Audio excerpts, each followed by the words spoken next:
Accept करणं, मान्य करणं की हे माझेच विचार आहेत, माझीच निर्मिती आहे, मीच तयार केलेले विचार आहेत, यांना कुठलाही वास्तवाचा आधार नाही, लॉजिक नाही, मला ह्या विचारांची कुठलीही मदत होत नाही आहे.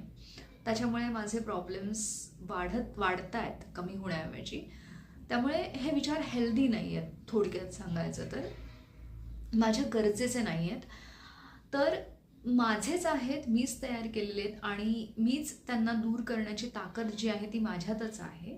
तर मी त्यांना ॲक्सेप्ट करतो किंवा करते आणि त्याच्यावरती विश्वास ठेवण्याचं काम मी बंद करत आहे. म्हणजे आत्ताचे मला इतके दिवस वाटत होतं की हो, मला जे वाटते तसंच आहे किंवा तसंच होणार आहे. याऐवजी मी फक्त मान्य करतो किंवा करते, ही माझी कल्पना आहे, हे माझे विचार आहेत आणि मी त्याच्यावरती विश्वास ठेवणं बंद करतो आहे आणि मग त्यांना आपण शांतपणाने